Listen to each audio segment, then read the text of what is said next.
Between the madness and the apathy, seems there's nothing left inside of me that's good.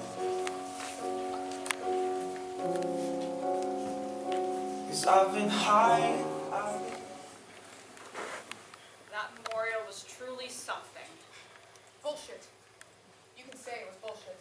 They did their best, without all of the facts. Well, how could they get all the facts? The dead can't tell the truth now, can they? You have to admit, the June 4 is a cute name for us. I'm not sure what else you'd call for people murdered around the same time around the same area. Can we please try to stay on subject? Subject? What subject? We're dead. We're dead and there's nothing we can do about it, so let's move on. You're one to talk. You think you know me? Heck, I don't know anything about any of you. We laugh at the living and complain that they don't know the truth, but we can't even bring up what happened to each other. The kid's right. Not a kid. If we are stuck with each other for the next eternity or whatever, shouldn't we at least try to talk to each other? So, you want to relive traumatic experiences with a bunch of people you barely know? What good will that do? Maybe it won't feel like we haven't lost everything. My girlfriend Harper and I went camping with our families during summer break. As everyone was getting ready to roast marshmallows, she kissed me for the first time. It was magical. Her brother asked me to get firewood with him, but that was just a cover. I was, instead, given a lecture about how I was ruining his sister. He preached incorrect Bible verses before screaming that he could fix me because he loved me. When I refused, he beat me till I could barely stand. The next thing I knew, he took my switchblade and began mutilating me. As our families were coming, he stuck the knife in me and pushed me down a hill. He said I tripped on a log and rolled down the hill and landed on my knife. I was bleeding out when my parents got to me. The last thing I saw was Harper's face. She was mortified. I think she knew. Part of me still hopes that she knew or that she'd figure it out. Someone should. Anyway, I guess there was no trial because no one dared to question the frickin' Eagle Scout. An accident, my ass! Sophie, I had no idea that was you. You heard about it? It was on the news for weeks. Oh, why did you tell us that? Wasn't talking about it traumatic? It was. But you know what? I wanted to talk about it. People like him shouldn't get the power to silence people like us. I get it. You feel silenced when you feel unsafe. After I came out, I left home because I didn't feel safe. And I had to quit my day job because I didn't feel safe. Then one night, I wandered into Villa V. You know, the gay nightclub down the street. Well, the employees took care of me. They invited me into their homes and gave me some place to work. That place became my home. With them, I felt safe to be myself, to speak my mind, to help make a difference. Have any of you heard of Lady Anonymous? That's me. Always will be. I wanted to host this giant drag show on June 25th to celebrate the legalization of gay marriage. The staff and I decided that a large percentage of the funds would go to the Trevor Project to help the youth in our community. I invited drag kings and queens from around the state to come and perform, and we were ready to go. The night of the show, I went down into the basement dressing room to get ready. I didn't notice the door locking behind me.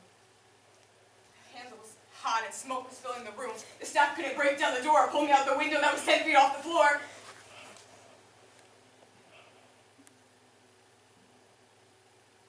I was dead before the firemen showed up.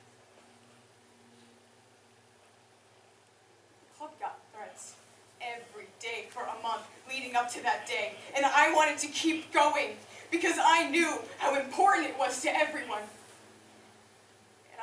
was so responsible.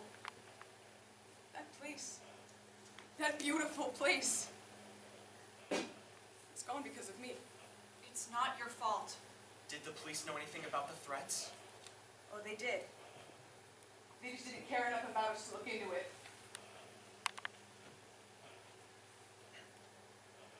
My boyfriend shot me.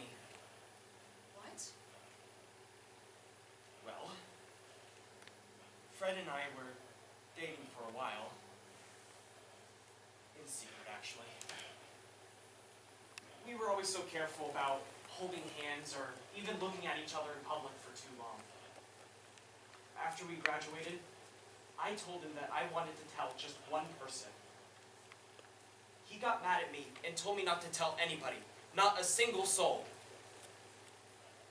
But I did. It somehow made its way to social media, and Fred kept screaming at me over the phone. He broke up with me, and he told me I'd regret it. I began connecting the dots and realized that while he was a control freak and never seemed to actually care about me, I still loved him. And I thought there was something more there. So, one night I swung by his apartment, and I was greeted with this unusual smell. I knocked on the door, and that's when I saw him. He was on something. And it wasn't until he held a gun at my head that I realized I had made a mistake. He may have done drugs, and he may have been controlling, but never in a million years would he have bought a gun. Next thing I know, he pulled the trigger. Jared! We talked about adopting and starting a family. I knew we weren't good, but I could have fixed him. I don't think we ever were on the same page. According to the memorial service, we all died in June about a week apart. June 4th, June 11th, June 18th, June 25th. During gay pride, no less. What's wrong, kid? I don't want to talk about it. That means you should talk about it. You guys have all been through so much, but I haven't. You can still tell us what happened.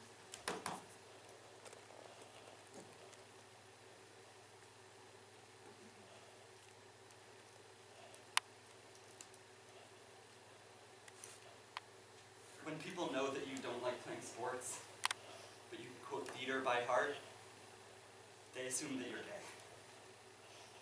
I was beaten up after class and pushed into lockers, and even though the GSA tried to protect me, things got worse. When I stopped getting bullied at school, my social media became a flood of prayers that I would stop showing up.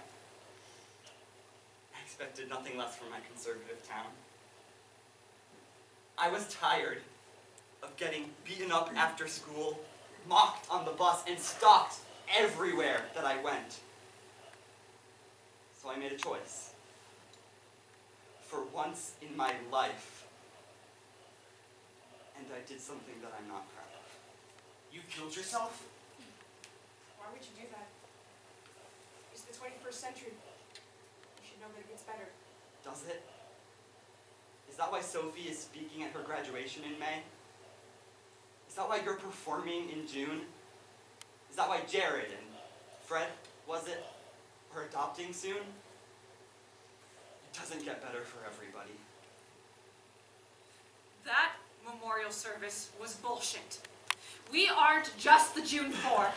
We are 4 of the many others who were murdered because they didn't follow a failed society's perfect image. Harvey Milk, November 27th, 1978. Stephen Charles, assassinated. October 3rd, 1969. Rebecca beaten Wright, and left May for 13th, dead. 1988, shot. U.S. Navy officer Alan Schindler. The Other Side Lounge, February 21st, 1997, Matthew bombing. Shepard, October 7th, 1989. Beaten and left for dead.